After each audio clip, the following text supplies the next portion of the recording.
Hello, dear friends. Welcome to this program, Moments with God, where I share with you my simple and humble reflections on the daily Mass readings with the hope that this will help you and me in our spiritual journey and in establishing a relationship with God. And I hope you have subscribed to this channel. If not, you may do it now.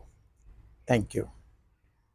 Remember, yesterday we had in our reflection how when Jesus was trying to do something good for somebody, the shrift, the scribes and the Pharisees criticized Jesus. Who is this man who even has the power to forgive sins, etc.? And then Jesus told them, why do you have such evil thoughts in your mind? Remember, we spoke about evil thoughts, that evil thoughts or bad thoughts are not necessarily only to do with sexual thoughts, but anytime we make judgment against others and especially act on those wrong judgments that we make about others.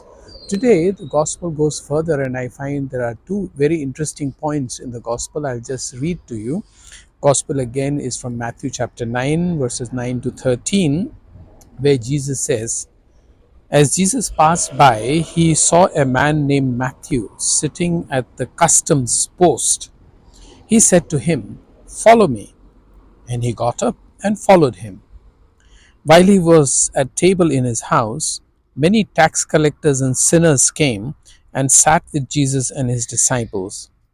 The Pharisees saw this and said to his disciples, why does your teacher eat with tax collectors and sinners?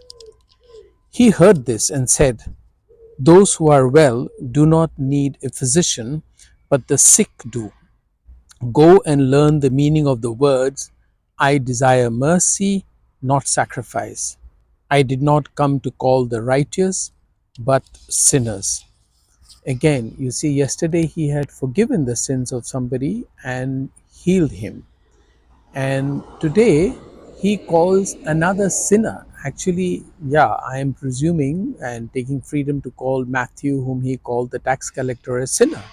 Yes, tax collectors were actually uh, joining hands with the authorities of the Roman Empire and collecting taxes for them, but having a big share for themselves. It was working like a commission. The more they collected, the more they could earn, and they charged more taxes from people and simply became very rich, as we will see, or we see in the gospel Zacchaeus, how it happened in the case of Zacchaeus. So similarly here Jesus goes to these tax collectors and tells him, follow me.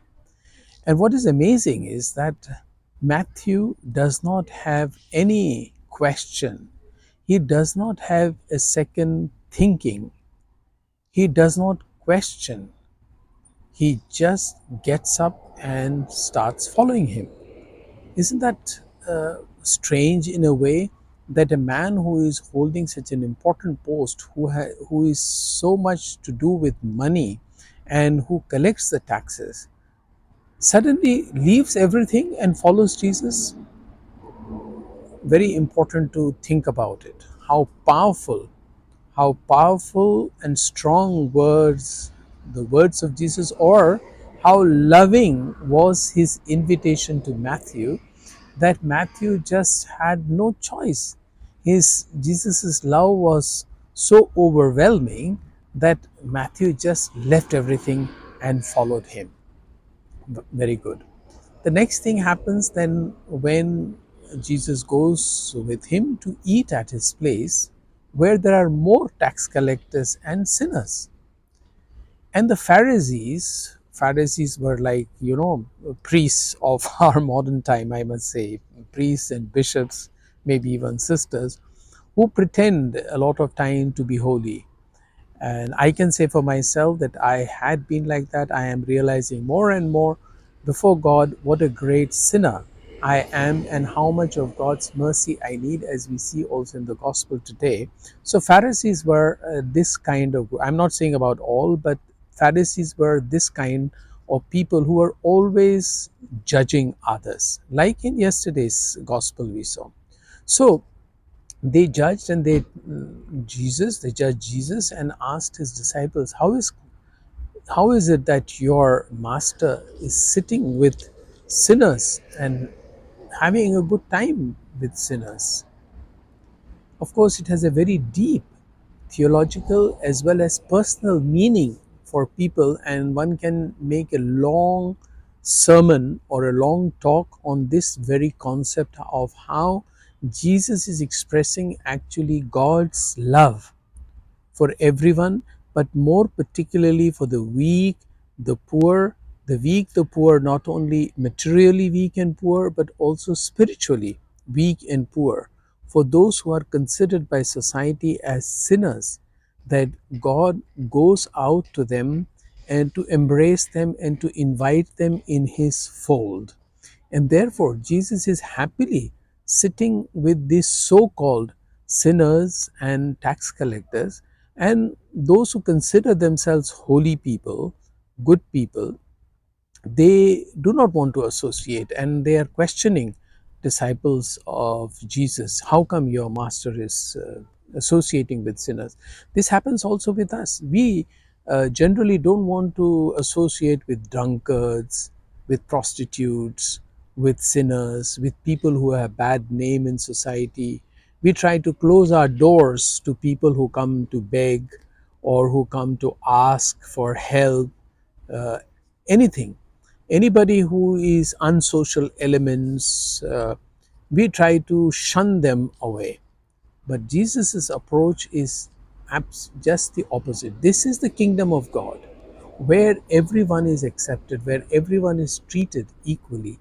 And therefore, Jesus says a beautiful uh, quote. Actually, the quote is from the book of Hosea, chapter 6, verses 6. When he said this, he told them, those who are well do not need a physician. This is not the quote, but I will come to the quote. He said, those who are well do not need a physician, but the sick do. Go and learn the meaning of the words. This is the quote. He was quoting from the book of Hosea, chapter 6, verses 6. I desire mercy, not sacrifice. I desire mercy, not sacrifice. And it is God's mercy that Jesus was sharing with sinners and the less privileged, the outcast of society, in a manner of speaking, who were disregarded by the good people and by the holy people. So Jesus is actually showing God's love and inviting everybody in his fold to come and sit with him, dine with him. Of course, dining with somebody and eating with somebody was always a sign of an intimate, deep relationship. Sharing food with somebody is really a matter of very close association. In India, we know that people of higher castes do not even, leave alone, sit with those people to eat or drink. They don't even touch them, or they would not even accept a glass of water because they belong to another caste. Jesus removes all these kinds of discriminations and makes everybody equal as children of God and invites people to sit with him at his table. And he says, then concludes the gospel by saying, I did not come to call the righteous, but sinners. I think this is a wonderful invitation to all of us. Of course, many of us do not consider ourselves sinners. As I said, in the last few years, ever since I came to Austria in the last 9 years, I am becoming more and more aware of my sinfulness and of becoming aware of how judgmental I used to be against others and how I considered myself a better person than others, where actually I was only trying to cover up my own shortcomings and sins. I wish you all the very best and invite you to please go along in this reading and meditate and find some help as love of God being extended to you and you being received in his inner circle. And if you want to subscribe to this channel, you may do it now. And I would like to inform you that on this channel, I am also reading my own book called Tweeting to God. You may find that on this channel and probably enjoy hearing that. Thank you.